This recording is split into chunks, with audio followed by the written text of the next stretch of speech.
Hashem, bendito Dios, alabado sea tu nombre. Padre, muchísimas gracias, Eterno, por permitirnos a todos los que estamos aquí poder haber llegado aquí a tu casa, Señor, a este lugar. Que santo, Señor, porque tu presencia mora y desciende en medio de tu pueblo. Señor, muchísimas gracias te doy por la vida de cada una de las personas que están en este lugar. Yo te pido que tú les bendigas mucho, Señor, a todos ellos, que bendigas mucho a sus familias. Padre, gracias por este día que tú preparaste, Señor, y que tú nos has entregado, Señor. Padre, muchísimas gracias, Señor, por tu palabra, por tu enseñanza, Señor, por lo que hoy tú tienes que transmitirle a tu pueblo. Yo te pido que hoy tú puedas hacer grandes milagros, Señor, como lo has hecho hasta el día de hoy, Padre, que nuestra vida pueda salir cambiada de este lugar, que hoy, Señor, tu palabra sea puntual en la vida de cada uno de nosotros, Padre, que así como, Señor, nos encontramos tal vez en tribulaciones, tal vez en problemas, o simplemente, Señor, porque tenemos todo lo necesario, hoy venimos a alabarte, Señor, venimos a exaltarte, hoy venimos a levantar tu nombre, Padre. Permite que hoy, Señor, podamos salir los más gozosos, Padre, que podamos salir confiados, que podamos salir renovados en nuestro espíritu, Padre, y que hoy tu palabra pueda penetrar, Señor, hasta lo más profundo, Señor, de nuestro ser, que llegue hasta nuestra alma, Padre, que tú puedas perfeccionar, Señor, el vaso que tienes entre tus manos, Padre, que es nuestra vida, Señor, que somos nosotros. Muchísimas gracias te damos, Dios bendito. Te pido que tú nos ayudes y que podamos salir de aquí bendecidos, como siempre ha sido, Señor, bendecidos porque tú nos has puesto, Señor, por cabeza y no por cola. Muchísimas gracias te damos, en el nombre de tu Hijo amado, por los méritos del Mesías. Amén. Amén. Amén. Ok, vamos a iniciar hoy el tema. Realmente últimamente el pizarrón nos ha ayudado bastante porque nos ha podido, nos ha sido una herramienta útil porque nos puede mostrar gráficamente lo que les trato de enseñar, ¿no? Esta enseñanza, la del día de hoy, tiene que ver con la enseñanza que vimos hace 15 días, un poquitín. Yo sé que todos ustedes pusieron muchísima atención y que todos ustedes recuerdan cuál es el tema y de qué es lo que hablamos hace 15 días. ¿Se acuerdan o no se acuerdan? Debo de admitir que yo pensé que era hace 8, pero no hace 8 días compartió Israel, así que no fue hace 8 días, hace 15 días. ¿Recuerdan cuál fue el tema que vimos? ¿Se acuerdan? El templo. ¿Eh? El templo del incensario. Ok, correcto. Ajá. ¿Y cuál fue el cierre con el que cerramos? La enseñanza de esa tarde, ¿se acuerdan? La de las manos. La de las manos, correcto. Ok. ¿Tú estuviste esa con él? Bueno. ¿Quién no estuvo? Pues yo creo que el hermano Ley no estuvo, ¿verdad? ¿Esta hermana Vicky? ¿Estuvo? Ok. Acá Liz, yo creo que no estuvo, ni Giselle, ni está ahí. La hermana Marilena tampoco. Bueno, vamos a tratar de explicar un poquito, así rápido, lo que vimos hace 15 días, porque va a ser esencial para que podamos entender lo que hoy les voy a enseñar. Y es como la continuación. ¿Okay? Entonces, habíamos dicho que siempre, regularmente dentro de las congregaciones, siempre se le invita a la gente a levantar sus manos, ¿no? Cuando oras o cuando cantas, siempre es la invitación de los líderes, de los pastores, de quien esté al frente: hermano, levante sus manos y reciba las bendiciones, y hasta arriba que no lo veo, ¿no? Hay unos hermanos que estamos aquí, otros tienen aquí, otros que son como súper exagerados, quieren tocar el techo, hay de todo. Pero el punto es que siempre se invita a la gente a que levante sus manos. Una de las cosas que habíamos dicho hace 15 días era, o lo que veíamos, lo que tratábamos de entender, era saber por qué teníamos que levantar nuestras manos. ¿Qué es lo que cuál es el mensaje que estaba dentro de este acto de levantar tus manos? Entonces yo les había preguntado qué es lo que entendían, o qué es lo que hasta este momento comprendían del por qué se tenían que levantar las manos. Porque siempre lo digo, lo decimos todos los que estamos aquí enfrente y nunca nos cansaremos de decirlo, Dios siempre hace las cosas con un propósito, todo tiene una razón de ser, no hay nada que pase por casualidad. Entonces, el que la Biblia mencione también que el levantar las manos es una manera de alabar, pero también es una manera de orar a Dios, tiene una razón de ser, ¿ok? Habíamos dicho que bueno, algunos decían que se levantaban las manos para reconocer que Él era el Todopoderoso, para darle gloria y honra. Algunos otros decían que levantábamos nuestras manos para ser bendecidos de parte de Dios. Y bueno, al final de la enseñanza, y es donde me voy a... Perdónenme que no me quede mucho, pero quiero darles lo esencial para poder seguir. Hay un versículo dentro de la Biblia, en el libro de los Salmos, que inclusive vimos también hace 15 días, donde David menciona y dice que mi oración suba como el incienso de la mañana y de la tarde, ¿se acuerdan? David escribe este salmo dentro de una situación precaria, porque eran esos salmos que escribió cuando estaba siendo perseguido y atribulado por Samuel. Lo estaban persiguiendo, lo querían matar. Entonces David andaba deambulando por toda la tierra de Israel, se fue inclusive a esconder ahí con los filisteos. Dijo, hay algún lugarcito aquí porque me andan persiguiendo. Entonces así andaba David, andaba errante, andaba de aquí para allá. Entonces, dentro de ese movimiento que tenía David, pues obviamente había momentos en su vida en los que estaba totalmente atribulado, porque no únicamente estaba huyendo de una persona, que era en este caso Saúl, sino estaba huyendo de la muerte, porque lo quería matar. O sea, nosotros podemos huir de los problemas, o podemos, ya no quiero estar aquí, me voy a ir de viaje. Pero al final de cuentas nadie te está buscando para matarte, o a quién sí. A nadie, ¿no? Nadie de nosotros. Entonces imagínate la presión, imagínate ese sentir de miedo inclusive que tenía David. ¿Por qué? Porque lo iban a matar, lo querían matar. Entonces andaba huyendo. Dentro de ese contexto de que anda huyendo de aquí para allá, escribe muchos salmos, escribe este es uno de ellos. Y el salmo dice Señor, que mi oración suba como el incienso de la mañana y de la tarde. Realmente no quiero hacer larga esta parte, pero a veces es inevitable. Pero en el templo había un altar que se llamaba el altar del incienso. ¿Okay? En el templo, dentro del lugar santo, había un altar, yo creo más o menos por esta altura, que era el altar del incienso. Ahí se preparaba un incienso especial que Dios le había dicho los ingredientes específicos a Moisés, a Moshe, y él le había dicho, vas a hacer este incienso con estos ingredientes, ¿no? Vas a hacer el incienso con estos ingredientes. Entonces hacían un incienso especial, y ese incienso se ponía 2 veces al día. Se ponía cuando amanecía, cuando apenas empezaba a salir el sol, era la hora, era la mañana. Y entonces iba el sumo sacerdote y prendía el altar del incienso adentro del lugar santo. Lo prendía y de ahí se quedaba el incienso, empezaba a subir, empezaba a despedir un olor agradable y ya. Y la segunda vez que se prendía este incienso era por la tarde, cuando apenas estaba anocheciendo, cuando apenas el sol se estaba metiendo, era el incienso de la tarde. Entonces en la tarde otra vez iba el sumo sacerdote, otra vez tomaba un poco de incienso y lo volvía a poner. Entonces cuando David menciona esto del incienso de la mañana y de la tarde, se refiere a estos momentos específicos cuando el sacerdote iba al lugar santo y ponía el incienso, ¿ok? Junto con el incienso, es decir, cada vez que el sacerdote prendía el incienso por la mañana y por la tarde, simultáneamente se entregaba un sacrificio de paz a Dios en el altar de bronce que estaba afuera del tabernáculo, ¿ok? Son 2 altares diferentes. Entonces, pero al mismo tiempo, en cuanto se prendía el altar del incienso, se estaba sacrificando una ofrenda de paz a Dios, que era un cordero, ¿okay? En la parte de afuera, en el altar de bronce. Entonces, lo que habíamos dicho es que ese altar del incienso se tenía que prender con un fuego específico, ¿se acuerdan? ¿Cuál era el fuego que se tenía que tomar para prender el altar del incienso? Es correcto. ¿De dónde estaba ese fuego?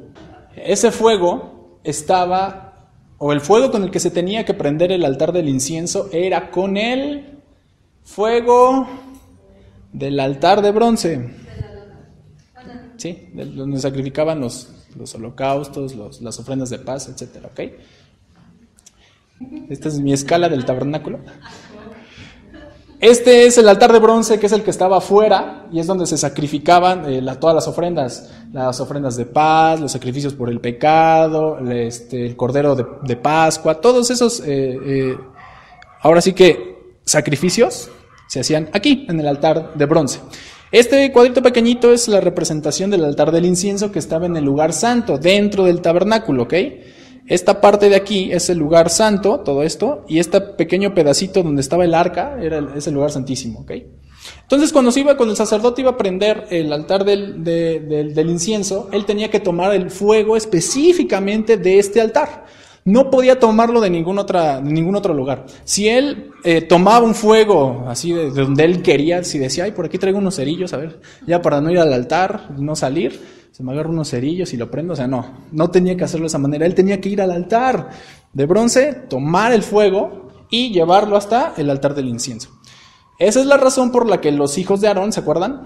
Murieron. Porque ellos iban a presentar el incienso, estaban bien felices, ay, vamos a presentar el incienso delante de Dios, y dice la Biblia que ellos prendieron fuego extraño, o sea, un fuego que no les fue mandado, o sea, no dice de dónde lo sacaron, yo realmente no sé de dónde lo habrán sacado, pero no fue del altar. Entonces no lo sacan del altar, y obviamente pues Dios se molesta, más que se molesta, Dios empieza a disciplinar al pueblo. Dios trae disciplina al pueblo y fue una disciplina tal que pues los hijos de Aarón se murieron, ¿no? Sí, tal cual. Es por eso que a veces digo que sería bueno que Dios fuera como era antes. No vienes, no pones atención, fuego te consume, imagínate. Yo creo que todos estaríamos poniendo atención, ¿no? Bueno, entonces viene el fuego, consume a los hijos de Aarón por este acto que ellos hicieron de una manera incorrecta. Y pues mueren. Entonces se tomaba de aquí el fuego y se llevaba al altar del incienso, ¿ok? Cuando nosotros leímos Apocalipsis, porque leímos Apocalipsis en una parte de esta predicación, nos dimos cuenta que cuando Juan está teniendo las visiones de todo lo que iba a pasar, él ve, precisamente empieza a describir todo un acontecimiento que si nosotros no entendemos esto ni nunca lo hemos leído o lo leímos de largo o no nos paramos como a estudiarlo, pues nos va a pasar de noche, vamos a leer eso en Apocalipsis y vamos a quedarnos así como de, pues qué padre, ¿no? Pero Juan cuando empieza a ver todas estas visiones en su cabeza, él está describiendo un servicio que llevaba a cabo el sacerdote y el cual consistía en encender el incensario, ¿okay? Entonces él dice que ve a un ángel que va al altar del incienso y lo prende y el incienso empieza a subir y ahí hace una comparación, que es lo que nosotros estábamos viendo, que ese incienso representaba ¿qué cosa? ¿Qué es lo que representaba el incienso subiendo? Las oraciones de los santos, ¿ok? Entonces ese incienso que subía representaba de una manera física las oraciones de los santos, nuestras oraciones. Cuando nosotros oramos, ese incienso es lo que representaba nuestras oraciones subiendo ante la presencia divina, ¿ok? Entonces, lo que habíamos visto y con lo que cerramos de por qué teníamos nosotros que levantar nuestras manos, qué es lo que sucedía en el mundo espiritual cuando lo hacíamos, era lo siguiente. Habíamos visto una letra bastante conocida por algunos, para otros tal vez no tanto, la letra hebrea Shin, ¿okay? Que es esta de aquí. Bueno, más o menos, mi gramática está mejorando poco a poco. Esta es la letra Shin, la letra hebrea Shin, ¿ok? Esta que todos la alcanzan a ver. Ok. La palabra, o más bien, esta letra en sí significa o representa dentro del hebreo al fuego, ¿ok? De hecho, la palabra Esh, que es fuego, inicia con una Shin. Entonces, esta letra dentro del hebreo representa el fuego, ¿ok? La palabra, y es donde nosotros vamos a entrar al mensaje de esta tarde, la palabra canto o cantar se escribe y se pronuncia dentro del hebreo como Shir. Y ahorita vamos a ver cómo se escribe, ¿ok? Shir, que Shir también empieza con esta misma letra que es la Shin, ¿ok? Entonces, aquí venía la enseñanza, y esto es lo que los que no vinieron, aquí es donde quiero que me pongan un poquito más de atención. para que el incienso, cuando se iba a llevar a cabo este servicio del altar del incienso, pudiera subir, tenía que tener un elemento esencial para que eso pudiera suceder. ¿Ok? ¿Cuál era ese elemento esencial que tenía que haber? Fuego. ¿Ok? Si el sacerdote no prendía el fuego, si el sacerdote no tomaba del fuego del altar de los sacrificios y lo llevaba al altar del incienso, el incienso no subía. ¿Okay? Es como el combustible, es como lo que hace que suba el incienso. ¿Okay? Ahora, tomando en cuenta lo que habíamos dicho, si el incienso representa las oraciones, nuestras oraciones, ¿qué es lo que se necesita? ¿Cuál es el combustible necesario para que nuestras oraciones, para que nuestra alabanza pueda subir con olor fragante delante de Dios? Habíamos dicho que es ese mismo fuego, pero aquí viene la enseñanza. ¿Ok? Y eso lo puedes ver tú en tu misma anatomía. Sube tu mano, alza tu mano lo más que puedas, abre tus dedos, y lo que se va a marcar primero es la letra Shin. Es esta letra que está aquí. ¿Ok? ¿Ya la ves o no la ves? Sí. ¿Ok? El levantar tus manos es el combustible para que tu oración pueda ser escuchada de una manera más eficiente. No estoy diciendo que Dios no puede escuchar tu oración si no lo haces. O sea, si no lo haces, Dios igual lo escucha, porque Él es Dios y puede escuchar. Pero si cuando tú entiendes estas cosas, y esto que lo estoy dando muy por encimita, lástima que no vinieron hace 15 días, pero cuando tú entiendes estas cosas y lo haces con el entendimiento, entonces tu oración tiene un peso mayor, porque Dios está viendo que lo estás haciendo con un entendimiento más elevado de por qué lo haces. Porque cuando levantas tus manos es ese fuego que se necesita para que tu oración, que es el incienso, suba delante de la presencia de Dios. ¿Ok? ¿Sí se entiende? ¿Se entiende? ¿Todo bien? Bueno. Entonces, ahora sí, vamos con la siguiente parte, que es también bastante interesante.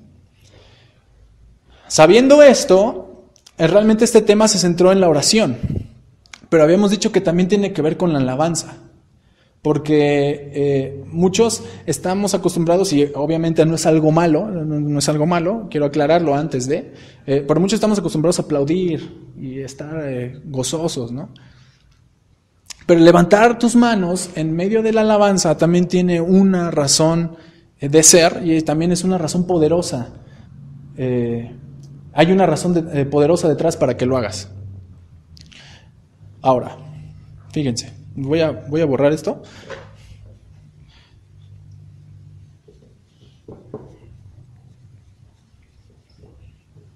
Entonces, la palabra hebrea para cantar es la palabra cual habíamos dicho que era. ¿Se acuerdan?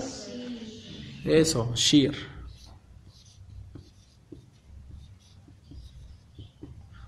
Es igual a la palabra hebrea shir. ¿Ok? De hecho, antes en algún momento, este lugar, le habíamos puesto, era Amishar, ¿no? Amishar, que era la conjunción de la palabra am, que era pueblo, y shir, que es cantar, que era mi pueblo canta, ¿no? Pero bueno, entonces esta es la palabra hebrea para cantar, shir. Ahora, vamos a escribirlo en hebreo. ¿Vale? Ay, me salió mal. Bastante deforme esta shin.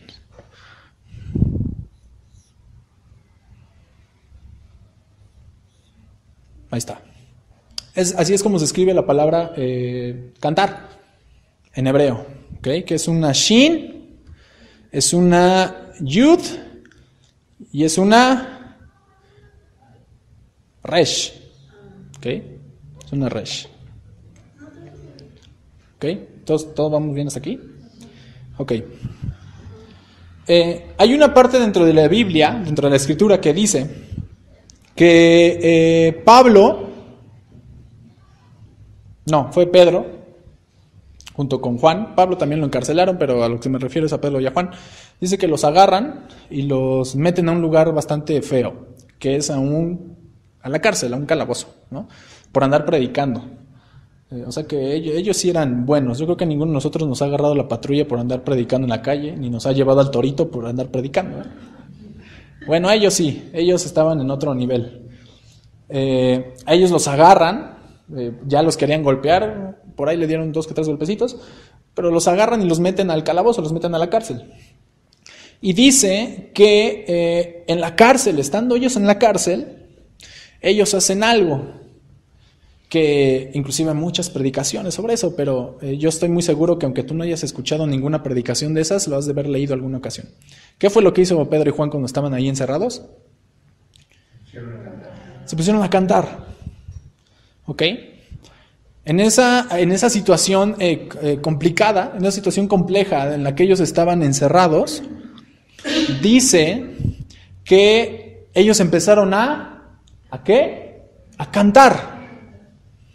Pero no creas que empezaron a cantar pues ahí las canciones de La Ley y de Moenia y cualquier, no. Ellos empezaron a cantar algo específico, que fue la palabra de Dios. En específico, los salmos. ¿Qué salmo? No lo sé, pero empezaron a cantar salmos. Entonces dice que empiezan a cantar ellos en ese lugar. Imagínate, o sea, estaban encadenados, estaban en un lugar bastante feo. ¿Quién ha ido alguna vez a una cárcel? ¿Nadie? ¿Jamás? ¿En su vida? ¿No?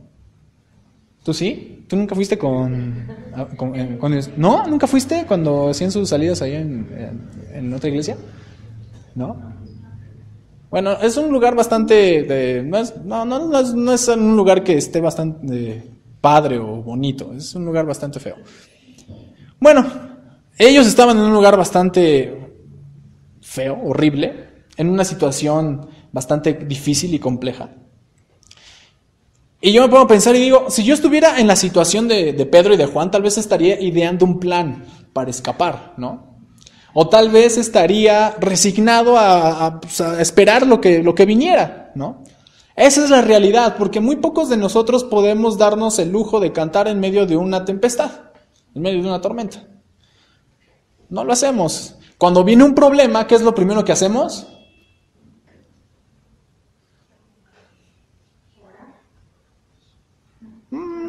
Si somos bastante espirituales y conectados con el Creador, claro, oramos, ¿no? Pero generalmente, ¿qué es lo que sucede cuando viene un problema? Pues nos preocupamos. Empezamos, ¿y ahora qué hago? ¿Y ahora cómo lo resuelvo? Y tratas de resolverlo en tus fuerzas. Ya a lo mejor después te acuerdas, pues voy a orar, ¿no? Pero ya te acuerdas después. Pero de primera instancia lo que te sucede cuando te viene un problema de un tamaño realmente mayúsculo es preocuparte. Te llega la preocupación, te llega la angustia. Yo le decía ¿dónde está Isra? Okay.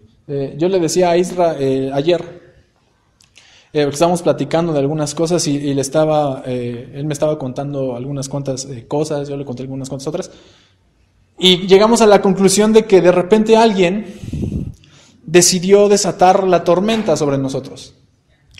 Pero lo primero que hacemos en ese tipo de cuestiones es quejarnos, es empezar a idear planes. A ver, voy a hacer esto, voy a hacer aquello, voy a resolverlo de esta manera, voy a resolverlo de esta otra. Pero la oración, por ejemplo, que es lo que tendríamos que hacer, la dejamos de lado. Cantar, no. ¿Por qué? Porque generalmente cuando una persona canta es cuando está, ¿qué? Feliz. Cuando una persona está alegre es cuando se pone a cantar y empieza a cantar ahí sus canciones favoritas, no me digan cuáles son las de ustedes, pero empiezan a cantar, ¿no? Y están felices y hasta la ponen su canción favorita y la repiten y empiezan a cantar y todo está muy feliz. Pero generalmente entonces cuando uno está muy alegre es cuando uno empieza a cantar. Cuando uno tiene problemas, tiene dificultades, cuando uno tiene todo este tipo de cosas, lo menos que hace es cantar. Es más, puedo asegurarte que podrías inclusive orar, porque es todavía más fácil, pero cantar es complicado. Porque el canto aparentemente es una demostración de felicidad de la persona. Aparentemente, ¿no? Pero bueno, entonces regresando a esta escena, está Pedro, está Juan encarcelados, y ellos ¿qué dicen? En vez de preocuparse, en vez de empezarse a idear un plan, en vez de empezar a ver qué es lo que tenían que hacer, ellos dicen, me place cantar en esta noche. Yo me había quedado así de, Y hubo una persona dentro de la historia que también hizo ese mismo gesto que yo acabo de hacer. Y fue, ¿quién? ¿Se acuerdan? El carcelero. De repente, imagínense al carcelero ahí caminando, cuidando todas las celdas ahí, paseándose, silbando tal vez. Ya era de noche, no había ruido, no había nada. Ahí paseándose con sus llaves, ¿no? Y de repente allá a lo lejos empieza a escuchar a 2 par de locos que empiezan a cantar. Sí. Rayos. ¿Cuánto el canto? Empiezan a cantar. Y el policía dice, pero ahora esto está bastante extraño. ¿Qué está sucediendo aquí? Y se le hace extraño, empieza como a decir, estos cuates están locos, están mal, están encarcelados, están allá adentro y están cantando. Bueno, pero fíjense, aquí viene lo interesante dentro de la historia. Ellos empiezan a cantar, a alegrarse, a gozarse. Pero en otro lugar, al mismo tiempo, había gente reunida porque sabían que Pedro y Juan estaban encarcelados. Y esa gente era nada más y nada menos que María, la madre de Yeshua. Estaba por ahí, también Miriam, esa Magdalena. Estaban varios ahí reunidos. Y dijeron, vamos a orar para que Dios haga un milagro y pueda sacar a Pedro y a Juan. Entonces ahí se combinan 2 cosas esenciales: la oración y el canto. Cuando hay un pueblo que ora y canta en medio de la tempestad, es garantía de que Dios lo va a escuchar, de que Dios te va a escuchar. Si dejas de idear planes, si dejas de preocuparte por las cosas difíciles y empiezas simplemente a orar y a cantar con un corazón sincero, porque pudiera llegar a pasar que pudieras tener una actitud errónea al momento de ejecutar esta receta, porque alguna vez me topé con una persona, precisamente hablando de esto del canto en medio de las dificultades, en las que había pasado por un problema bastante complicado en su familia. Y esta persona dijo, no, pues yo voy a cantar y les voy a demostrar a todos que en medio de esto yo puedo seguir cantando. Y así, ¿no? Empezó con una actitud así como de, wow, tranquilo, esto no va así, no funciona de esta forma. ¿Por qué? Porque su motivación no era sincera. Ella lo hacía con la intención de que la gente viera que era fuerte, que no, yo voy a cumplirlo, yo voy a hacerlo, ya. No tenía una oración, no tenía una actitud correcta. Esa no es una buena actitud, eso es algo que tenemos que aprender, eso no es una buena actitud. Cuando tú haces algo que se origina en el enojo o en la molestia, aún así lo que tú vayas a hacer sea algo aparentemente bueno, detrás de eso, créeme que realmente tu razón no está fundamentada en algo totalmente bueno. Porque el enojo no es algo que proviene de Dios, que Dios quiera que estés promoviendo dentro de tu ser. Y aquí pues a lo mejor todos tenemos muchos problemas, porque a lo mejor muchos somos enojones, ¿no? Yo también. Por ahí alguna vez alguien en la otra iglesia me dijo que era hijo del trueno, porque me enojaba muy rápido. Pero bueno, el punto es, tienes que hacerlo con una actitud correcta. Entonces aquí se juntan estas 2 cosas, se junta la oración y se junta el canto. Cuando las 2 se unen, entonces Dios puede obrar de una manera muchísimo más intensa dentro de tu vida, pero eso va a requerir que tú te esfuerces y que tú reconozcas y que tú empieces a caminar por la senda que Dios quiere que camines. ¿Ok? Ahora, hay otro pasaje dentro del libro de Jacob, de Santiago, que dice, si estás en tribulación, yo te voy a dar un consejo. Y Santiago escribe, si tú estás en tribulación, canta alabanzas. Si tú estás en tribulación, canta, ¿qué? Alabanzas. Ahora, fíjense. Esto, bueno, lo voy a dejar ahí.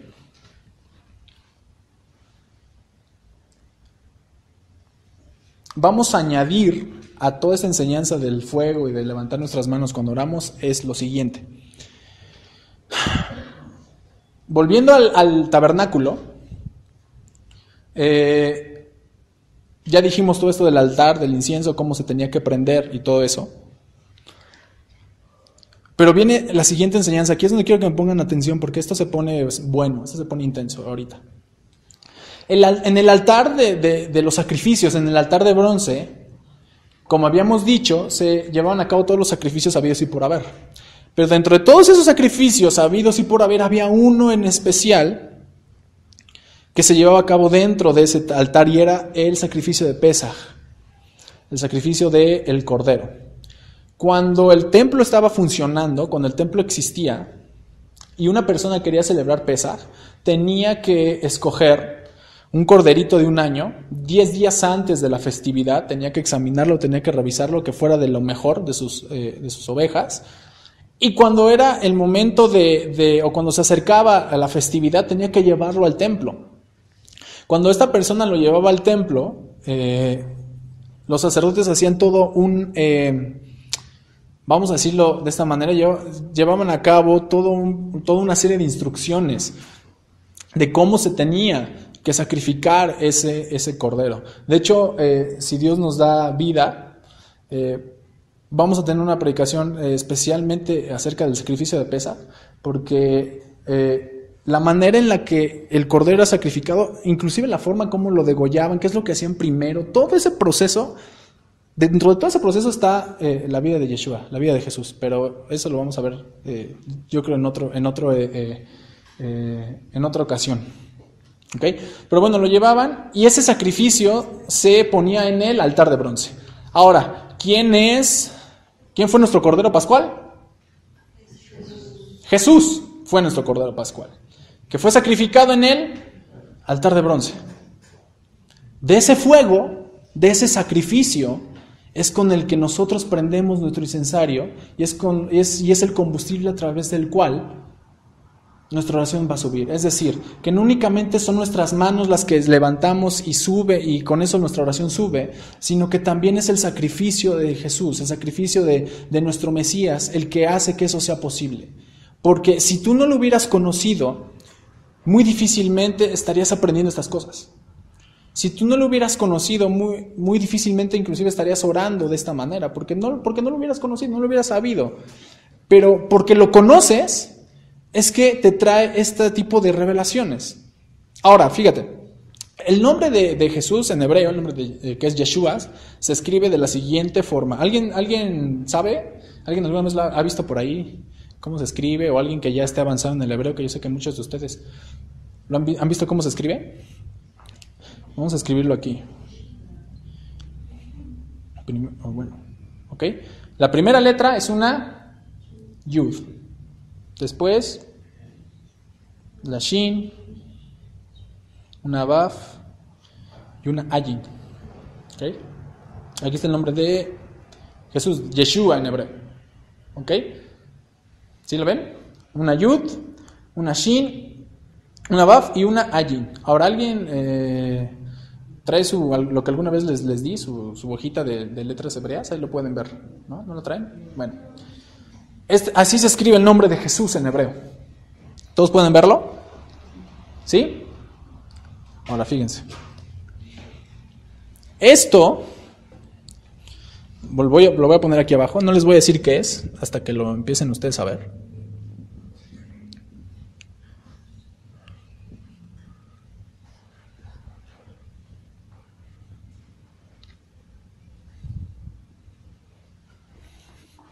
Creo que me sale un poco raro, pero creo que cumple su función. ¿Qué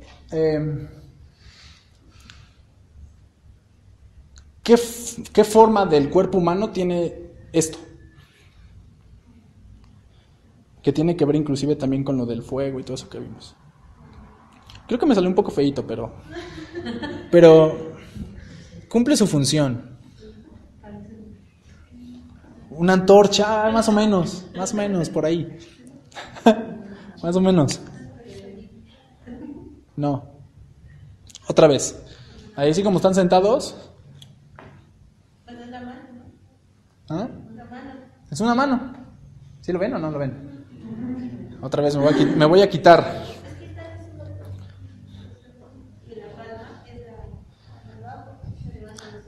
Digo, no me exijan demasiado. Realmente no soy... Pero, ¿cuál es la forma que podemos ver ahí? Es una mano. ¿Sí lo ven? Ahora, volvamos al caso de Pedro y de Juan. Ellos están en la tempestad, cantando alabanzas. Estoy casi seguro que hasta estaban levantando sus manos, porque todo esto ellos lo comprendían, lo sabían. En otro lugar, al mismo tiempo, muy lejos de ahí, estaba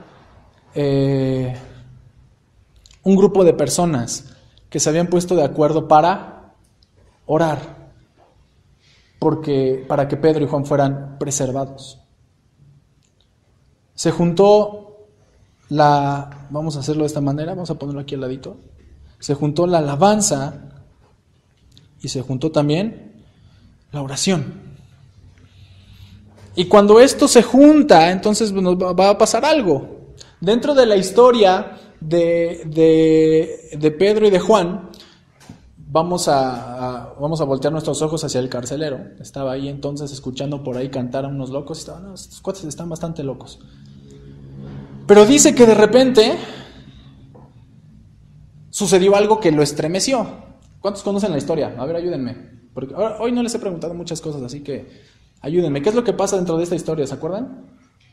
¿Qué es lo que sucede? Se abre la puerta, se abre la reja de la... Ajá. Ok, ajá. Pero el carcelero ve algo. Correcto. Ve un ángel. Dice que estaba el carcelero. Y de repente empieza como, inclusive se le vio que como que tembló, que se empieza así como que, y se abren las puertas, se abren las cadenas de Pedro y de Juan se rompen milagrosamente, ellos salen, pero dice que ahí ese cuate se quedó muy asustado porque vio un ángel. Entonces, cuando tú juntas la alabanza y juntas la oración de una manera conjunta, ¿qué es lo que va a suceder? ¿Qué es lo que va a pasar? Dios se va a manifestar de una manera milagrosa en tu vida si lo haces. Es por eso que es indispensable que nosotros aprendamos a levantar nuestras manos cuando oramos. Aprendamos a levantar nuestras manos cuando alabamos a Dios. Porque cuando levantamos nuestras manos, no únicamente estamos encendiendo el fuego que hace que nuestra oración suba, sino que estamos elevando también al mismo tiempo el nombre de aquel que nos redimió, que es el nombre de Yeshua. Ahora, ¿esto lo puedo borrar? ¿O alguien lo va a notar? No creo, ¿verdad? El siguiente sábado le voy a pedir a alguien que pase acá para que nos enseñe todo esto. Pilón. Este ya es el pilón, ¿eh? Ay. Bueno, con mucha imaginación. Ok. Creo que se acaban de dar cuenta que no soy buen dibujante.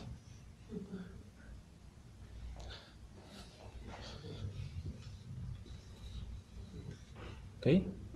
Con mucha imaginación, ¿qué es esto? Una menorá. ¿Ok? Una menorá. ¿Ok? ¿Sí? Bueno.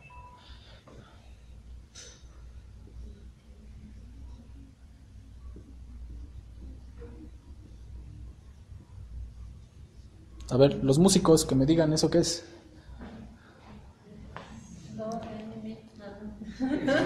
Sí. Sol, re, mi, fa, sol, re, la, ¿sí? Sí. ¿Sí o no?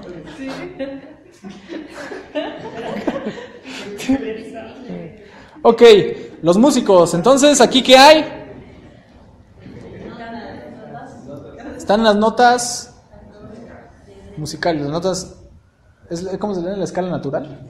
Es la escala natural, ¿no? Aquí le falta un do, pero ahorita no es necesario que lo pongamos.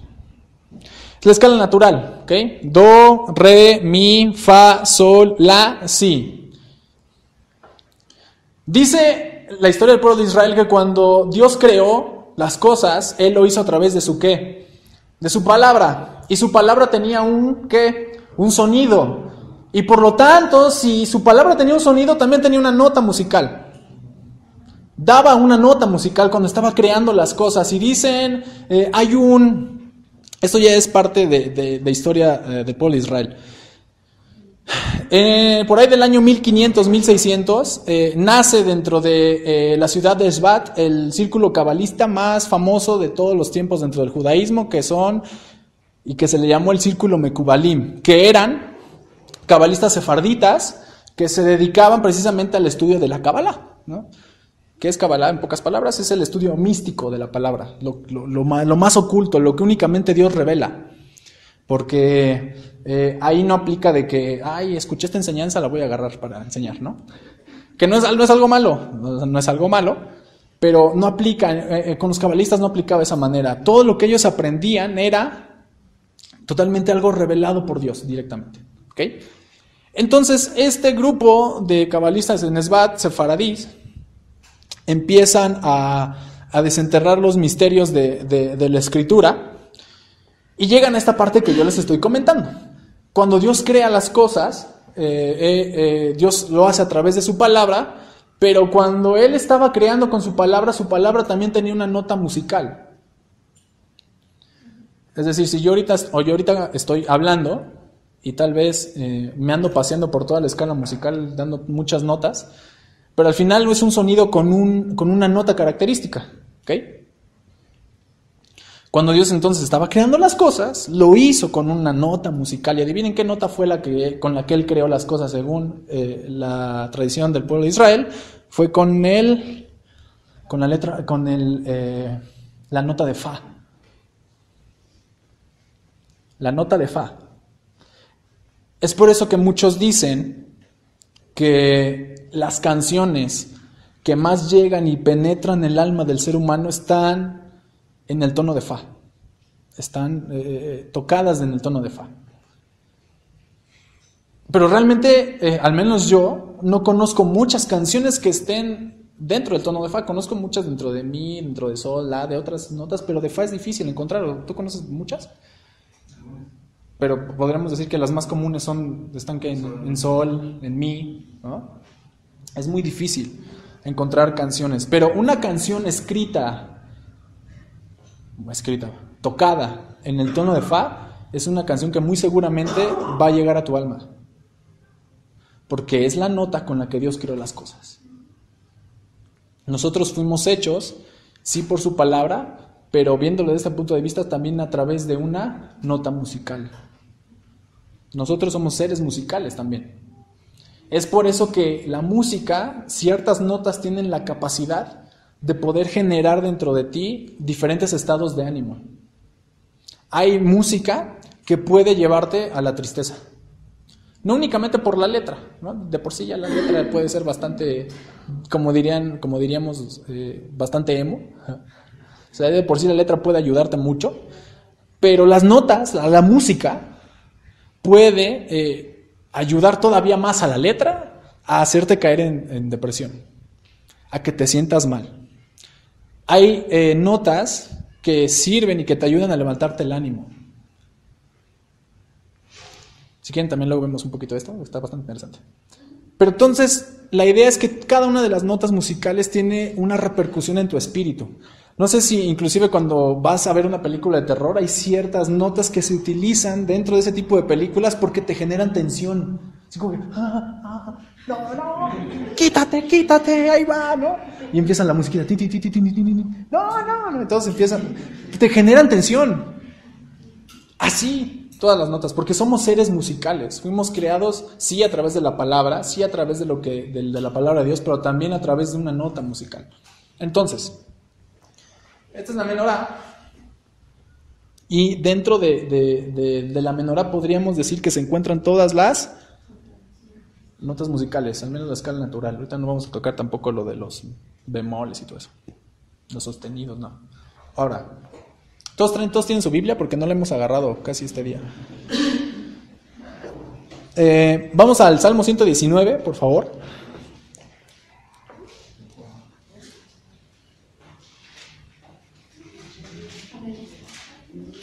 ¿Ok? Vamos todos al Salmo 119. ¿Ya lo tienen? Ok. Cada uno de los... el Salmo 119 está dividido en partes. Cada una de esas partes está representada a través de una letra hebrea. ¿Ok? ¿Cuál es la primera letra? La Aleph. Inclusive hay algunas Biblias, si tu Biblia es muy pro, inclusive las tiene hasta ahí, las letras hebreas, cómo están dibujadas. Bueno, están escritas ahí. ¿Ok? Después de la Aleph, ¿cuál sigue? La Bet, ¿ok? Después de la letra Bet, ¿cuál sigue? La Gimel, ¿ok? Ok, ahí está. Después sigue ¿cuál? La Dalet, ¿ok? Aquí lo voy a poner. Ahí está la Dalet. Después de la Dalet, ¿cuál sigue? La Heit, ¿ok? Después sigue la Baf. Esta me salió más como Resh. Sigue la Baf, ¿ok? Y finalmente termina con la Zain, ¿ok? ¿Sí? ¿Sí la ven? Ok. Dentro del hebreo, también las letras representan notas musicales. Representan números, pero también representan notas musicales. Entonces, aquí están sus equivalentes en la nota y su equivalente en el hebreo. ¿Ok? Ahora, fíjense. El Apocalipsis dice que cuando todos estemos delante de la presencia de Dios, vamos a cantar un canto especial. Y ese canto especial, ¿cuántos lo recuerdan cuál va a ser? Acuérdense.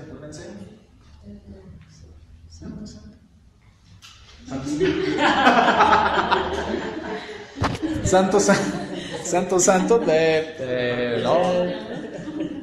el cántico de Moisés. Ahorita me la dan. El cántico de Moisés. ¿Ok? Abran su Biblia en Éxodo capítulo 15. Éxodo capítulo 15.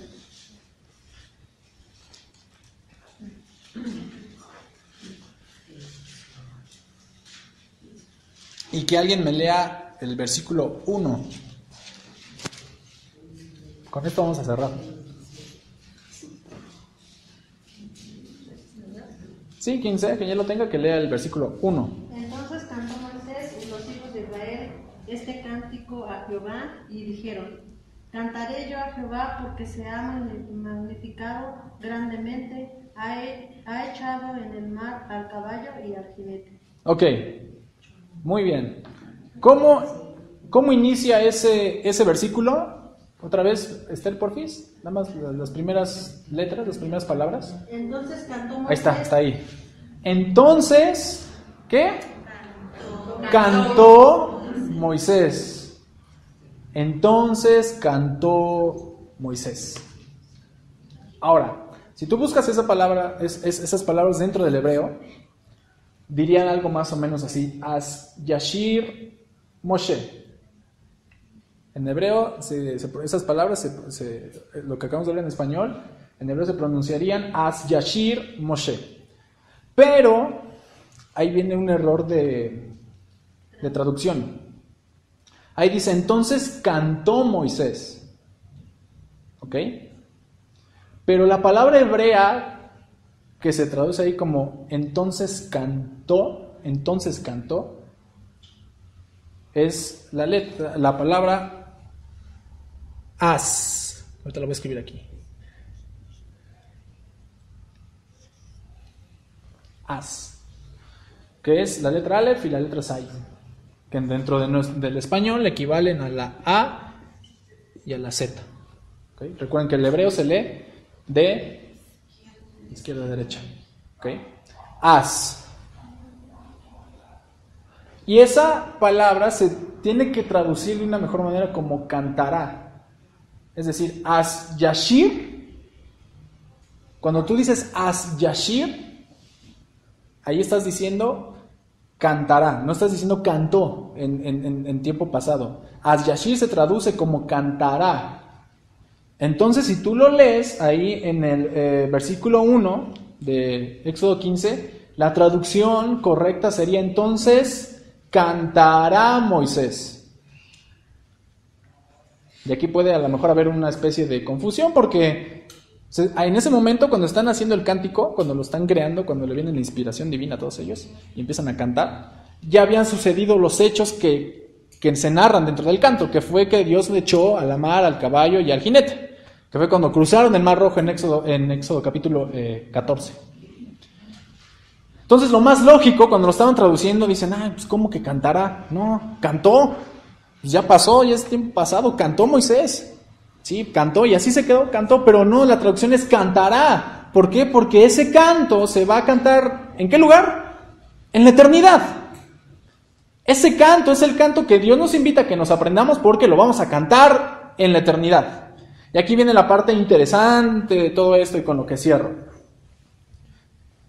¿Cuál es la primera letra que vimos aquí? La Aleph. ¿Cuál es la última letra? La Zayin.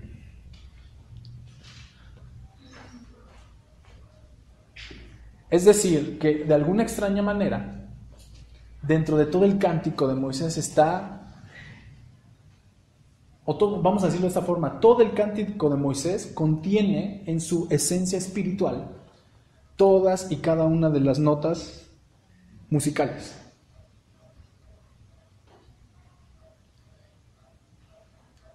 Y algunos dicen, esto es algo ya de historia, que ese cántico obviamente va a estar,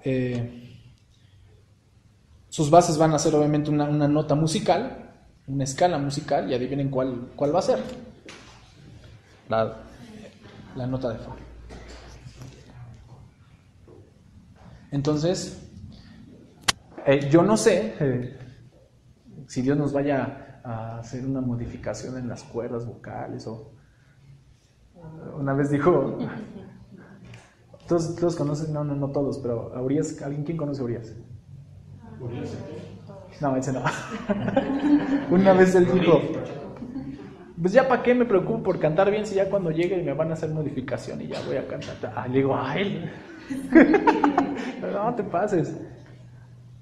De alguna extraña manera todos vamos a cantar de una manera perfecta en el cielo. Y lo que vamos a hacer en el cielo es que vamos a hacer dos cosas básicas: orar y cantar. Sería bueno entonces que tú empezaras a ejercer esas cosas aquí en la tierra, porque es lo que vamos a hacer en la eternidad. Ay, ¿cómo será? No te preocupes. Créeme que no va a ser algo aburrido. No, para nada. Va a ser un pachangón allá arriba.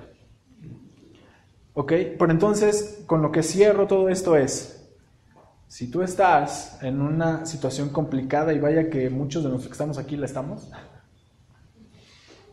lo primero que tienes que hacer es levantar tus manos, ponerle fuego a tu incensario, orar y cantar. Porque cuando tú cantas, y específicamente cuando cantas cosas para Dios, cuando cantas letras para Dios, cuando cantas y puedes, si sabes tocar, inclusive cuando ejecutas notas para Dios, eso es sanidad para tu alma. Eso te sanea el espíritu. Y es algo que tenemos que practicar y que tenemos que hacer. Es por eso que es bueno que levantes tus manos cuando ores. Y cuando ores, levanta tus manos y siempre acuérdate de la Shin que ves en tus manos cada vez que las levantes. Que cuando estés orando, que cuando cantes también puedas levantar tus manos y recuerdes que es por los méritos del Mesías que tú puedes cantarle a Dios hoy.